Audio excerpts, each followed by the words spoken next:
Long ago, there lived a man, blessed by the gods and revered by the people as their savior.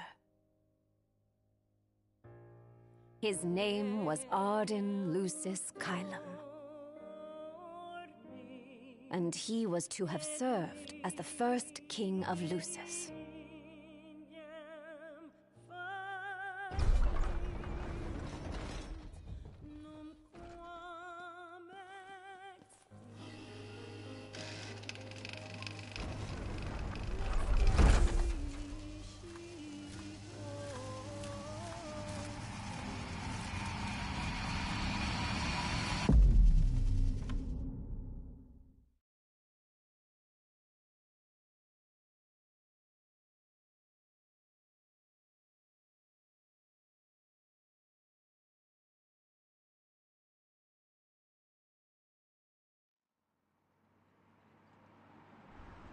Tension between the two countries remains high, with neither nation showing signs of backing down.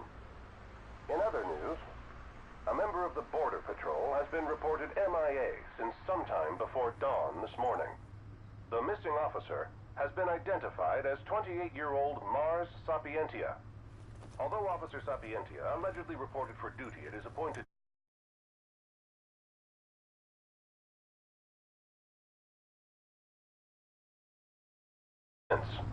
Officer Sapientia is a tall, fair-skinned male and was last seen wearing his Border Patrol fatigues. Anyone with information on Officer Sapientia's whereabouts are requested to contact the Crown City Police immediately. And now a word from the Public Information Bureau. Today marks the anniversary of the founding of the Kingdom of Lucis. The Founders Day Committee has prepared a number of attractions in honor of this auspicious occasion, including a parade around the Citadel as well as a statue of the Founder King himself. All are welcome and encouraged to participate in today's festivities.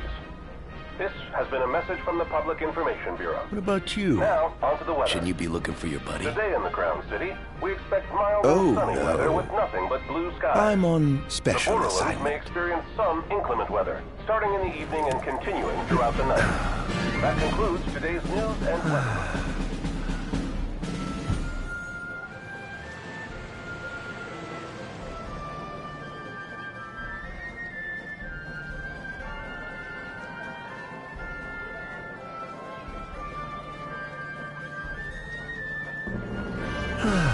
Home, sweet home at last.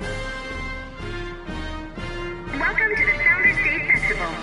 In a moment, the parade will begin making its way through the city.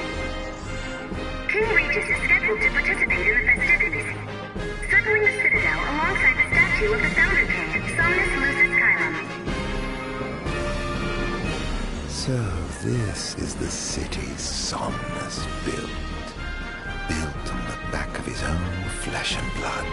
Just look at them, free of care and unaware of the war beyond their wall.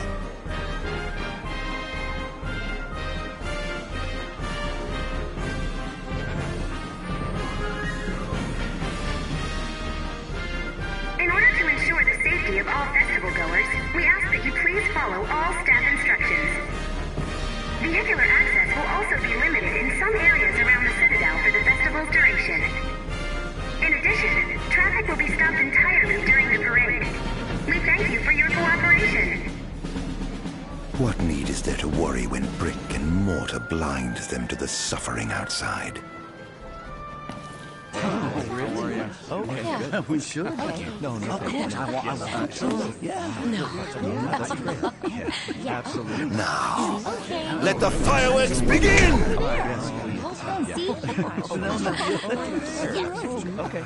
Right, let's go. Yes. Oh, yes.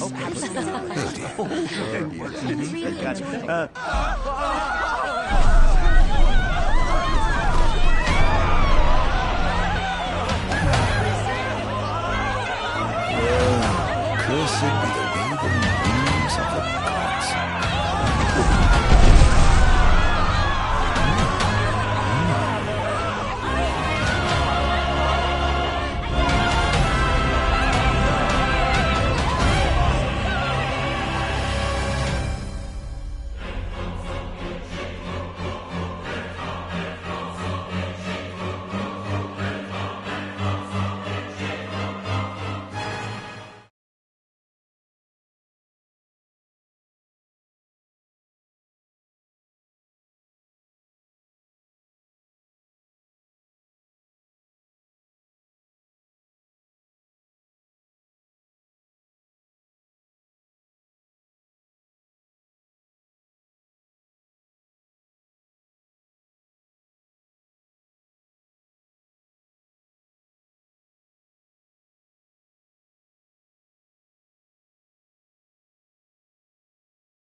Oh, Ardyn, you can't expect me to believe that. Oh, but I do. You have my word. Well, in that case...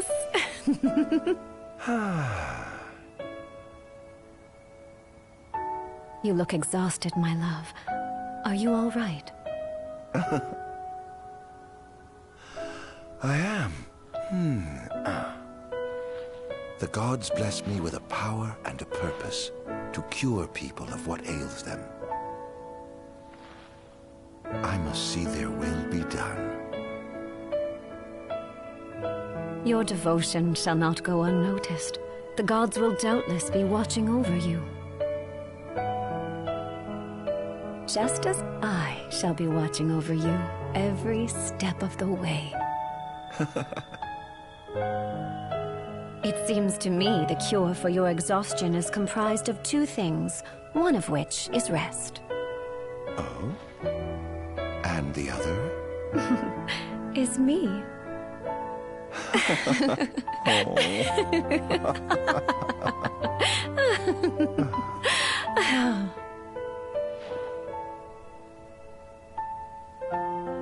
Oh, Era, pray be with me, always.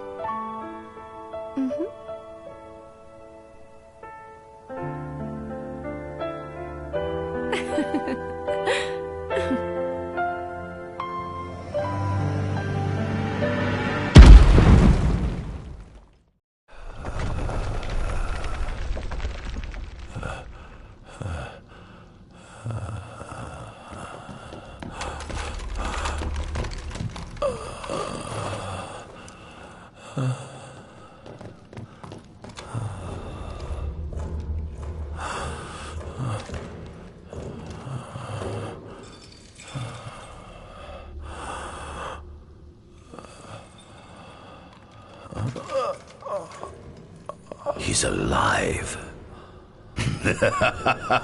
Just as the ancient texts told. Who? Take him away.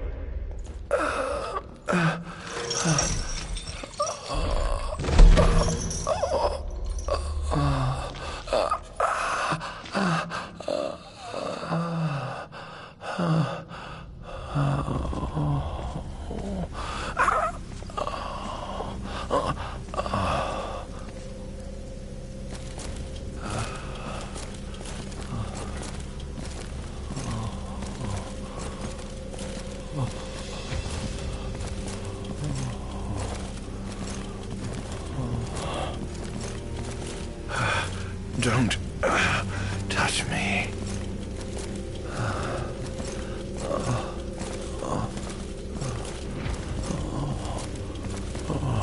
Status report. Everything is fine here. Roger that. We'll transport the subject to your location. And we'll have the medical team ready as planned.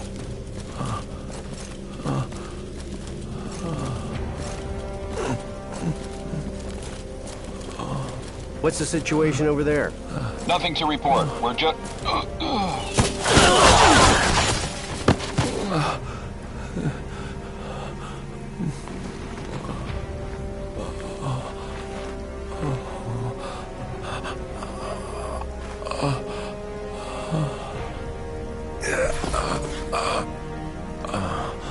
Adagium sighted!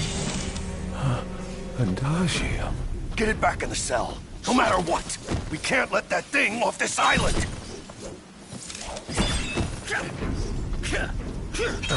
Stop. Cease this. Cease this. At once!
disappear.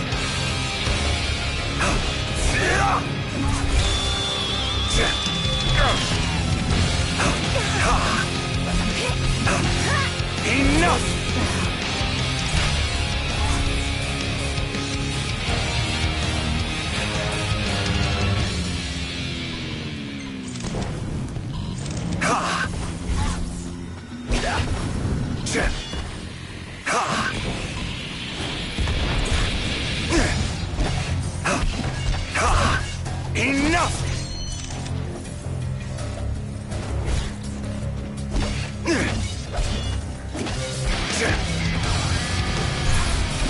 Out of my way!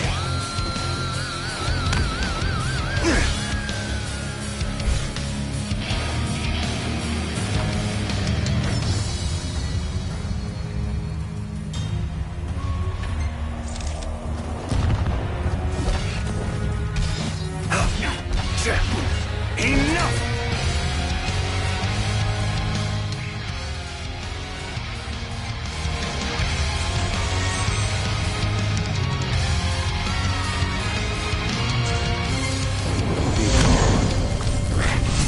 What sins must I atone?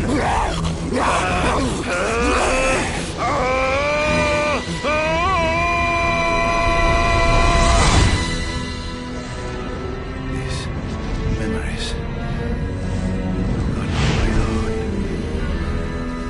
Could they be his?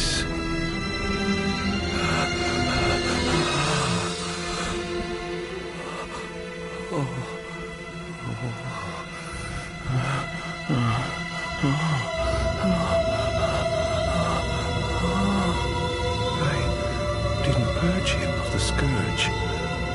I bestowed it upon him. Incredible. His power's unbelievable. Hey!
Era.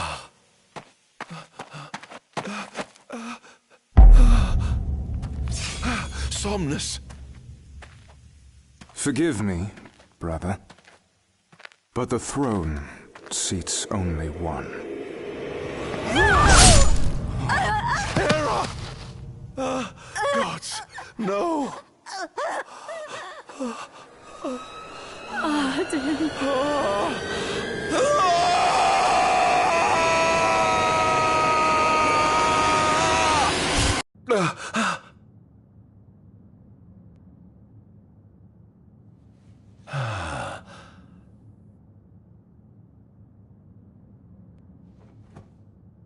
Ardyn Lucretia, Chief Besithia would like to see you.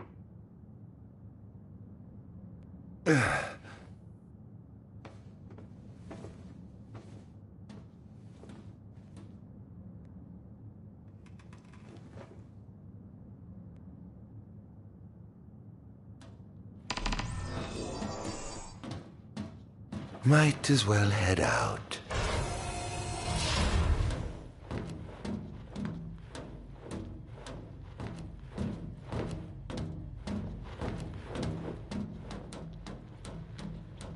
I dare say this outfit wasn't tailor-made. Not the most enthralling view. Not the most enthralling view.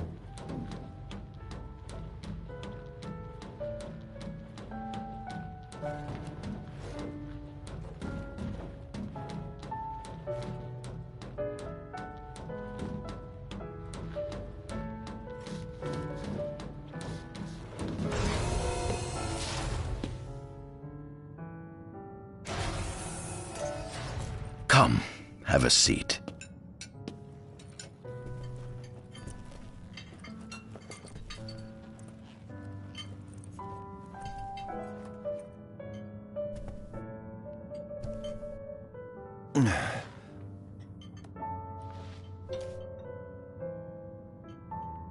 Gods above, we thank you for the bounty you have laid before us. Don't want your food getting cold, do you?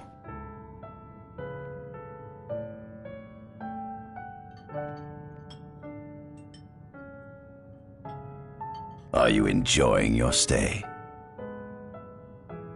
No. You've been asleep for years. Learning to appreciate the waking world will take time.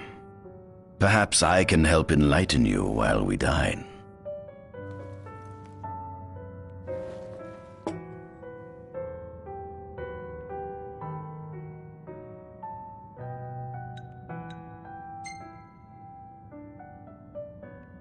How long has it been since you brought me here? 204 days. Roughly 7 months or so. Then again, the Lucians had you locked away in that prison for nearly 2 millennia. I'd be more surprised if you hadn't lost all concept of time.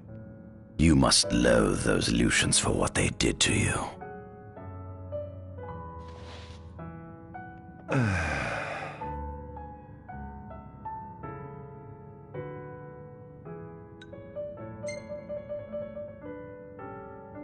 What is this food? Meat, cloned in this facility. Cloned? We cultivated somatic cells, use them as donors to fuse the nucleus transplant cells to the recipient oocytes, and then we... Enough! I've no ear for the ramblings of a lunatic.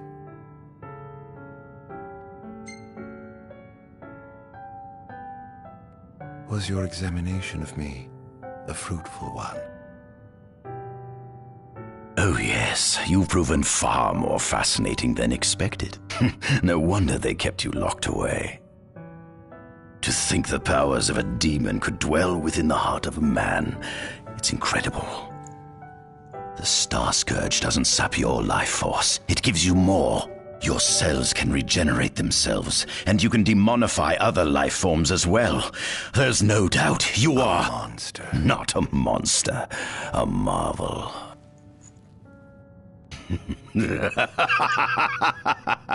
I can't wait to unravel all your mysteries. What is it you want from me, anyhow? What about me interests you so? You said it yourself, didn't you? You were chosen by the gods. And frankly, with powers like yours, I'd say you're nearly a god in your own right. We need those powers that you possess. With your strength on our side, we could finally put an end to the gruesome war with Lucis. You too must desire the fall of the kingdom that cast you into exile. My desires are all in the past. The man who wronged you may have died long ago, but his descendants live on to this day. Surely you must bear them some feelings of ill will. My feelings are none of your concern.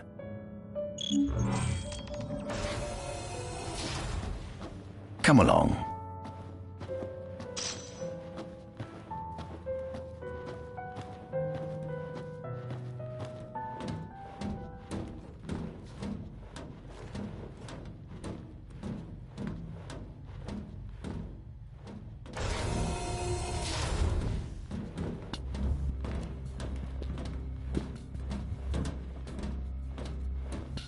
This is the fruit of my labor. A small portion of it, that is.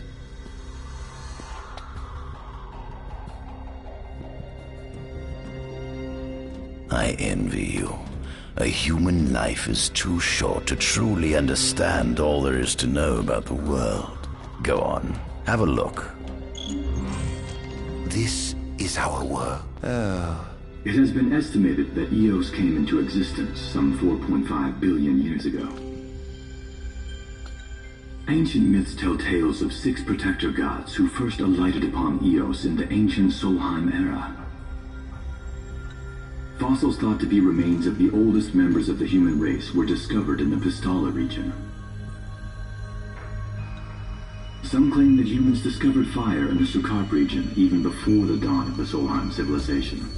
According to legend, the fire god Ifrit first bestowed his burning wisdom upon a man who later sat the throne of Solheim. The mechanized civilization of Solheim is presumed to have originated in the Diskai and Klang regions. Exactly when the civilization rose and fell, however, remains the subject of much investigation. The enormous crevasse separating the regions of Klang and Diskai is known as Telpar Crag. It is here that the War of the Astrals is said to have taken place. When Ifrit tried to reduce mankind to ash, the other gods fought back, and some claim this clash caused the collapse of Solheim. It is said that Ifrit, having lost the War of the Astrals, was interred atop the Rock of Ravito. After the war, the ice goddess Shiva allegedly sank into a deep slumber, nestled in the Goravas Rift of Vollup.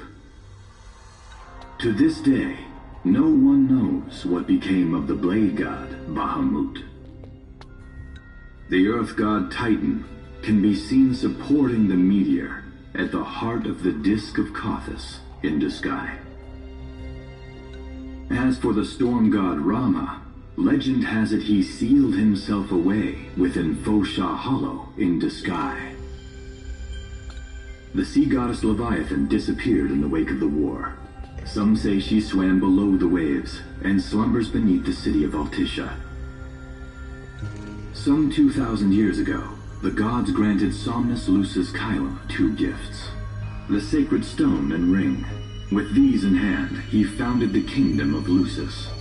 In the centuries since, Lucis has managed to expand its territory while struggling to suppress a parasitic plague. As of ME 722, Mor's Lucis Kylum sits the throne as the 112th monarch of his line. Regis Lucis Kylum is King Mor's firstborn son, and first in line to succeed his father. Angelgard, off the coast of Golden Key, is an uninhabited island that Lucians regard as sacred ground. Ancient texts tell of a monster known as Adagium supposedly sealed away within, but investigations into its existence have yet to provide conclusive evidence. Soon after the establishment of the Kingdom of Lucis, House Fulare founded the nation of Tenebrae. The Empire began its occupation of Tenebrae in ME 359, a move that was initially met with much apprehension. In order to assuage the dissenters, the Empire preserved the Oracle's home of Fenestala Manor. This concession was partially made for political purposes. House Fulare enjoys close ties with the line of Lucis.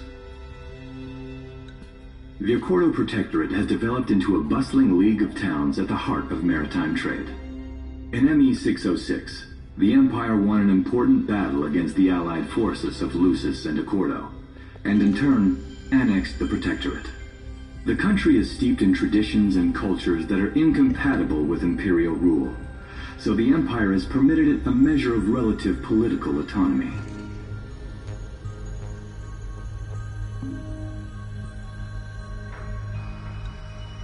Centuries after the founding of Lucis, a movement to revive the lost civilization of Solheim arose around the Weltham region. Leading the charge was House Aldercat, whose brave deeds brought about the rise of the Niflheim Empire. The Empire built upon Solheim's magic technology and employed it for military use. This new firepower helped the Empire fell its foes, taking Tenebrae in ME 359 and Accordo in ME 606. As of ME 722, under the direction of Emperor Aedalus Aldercat, The Empire is developing new arms, fusing magitech with demons. Vestiges of the ancient Solheim civilization can still be seen in the ruins of Piteous and Steeleth Grove. Several ancient structures also dot the forest of the Fall Grove that encircles Castlemark Tower. Excavation of these various sites is currently underway. In ME-501, during an expedition in the Ulwat region, the Imperial Army discovered a new species known as demons.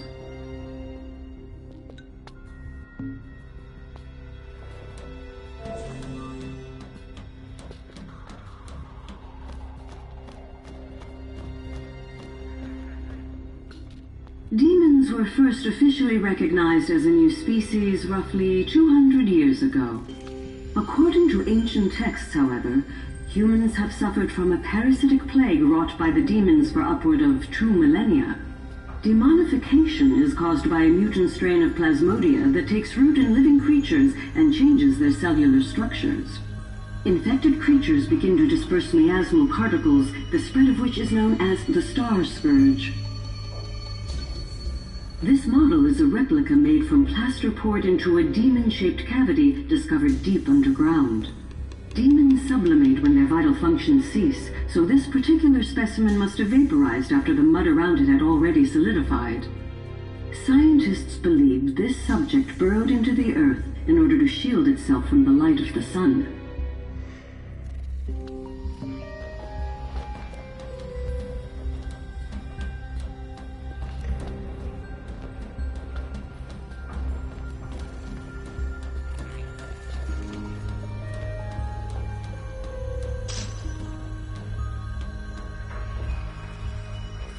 Adagium. That is what the Lucians call the monster they imprisoned for 2,000 long years. His powers surpass those of any mortal, and his body is all but impervious to attack. It's no wonder the Founder King sealed him away on the Isle of Angel Guard. He undoubtedly feared this monster might challenge his reign. It seems fortune smiles upon me. Though the Lucians kept him locked away for 2,000 years, I've managed to secure Adagium for myself. The raging winds and stormy seas may have cast all others away, but the waves parted for me that day and led the way. While I've yet to conduct any official research, the potential he proved in combat was most promising. I estimate his powers easily surpass anything mankind has ever seen. Perhaps this streak of luck has just begun. Fascinating, isn't it? I pored over the ancient texts and found scarcely a mention of you. I barely believed you existed till I saw you with my own eyes. With your help, my research is proceeding smoothly. You have my thanks. Given the demon's aversion to light, they typically stick to the shadows until the sun fades and the night falls. Adagium, however, is different. Unlike his demon brethren, he can still function uninhibited in broad daylight. Of course, the ultraviolet rays harm him, much like they would any other demon. Yet his cells regenerate quickly enough to essentially negate the damage. It stings. Like the light of the sun. Perhaps I'd best cover up.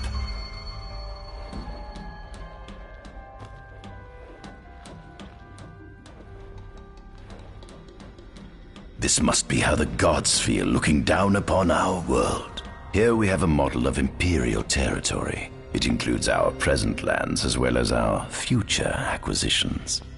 At center, we see what I presume to be Lucian warriors and the kings of yore. I've learned a great deal about the first king of Lucis, but I never knew he was second in line. It seems to depict a legend in which the chosen king dispels the darkness. If that's true, does that mean Lucis intends to someday stand above all others? Their trifling tales mean nothing in the face of our superior technology. Only we can restore balance to our world. At the top of the painting, we see the Oracle herself. The bloodline of the Oracle is one of the oldest in Eos, originating with Eromirus Flore. Only they possess the power to commune with the gods. This painting depicts the Oracle as some goddess of light herself. She'd doubtless prove a powerful ally if she could be persuaded. On the sides of the frame, we see the Hexathian. Conspicuously absent is the traitorous god of fire who started the Great War of old. Perhaps developing a deeper understanding of the demons will bring us closer to comprehending their divine counterparts. But what if I were to find a way to combine those two disparate elements?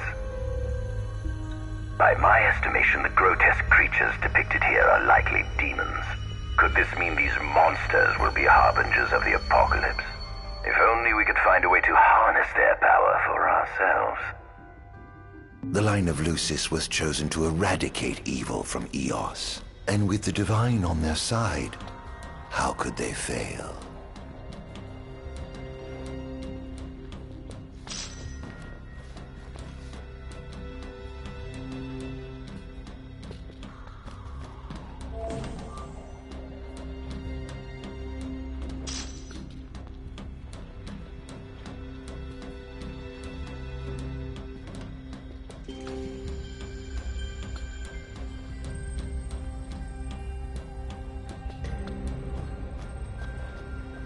There's something you should see. Come with me.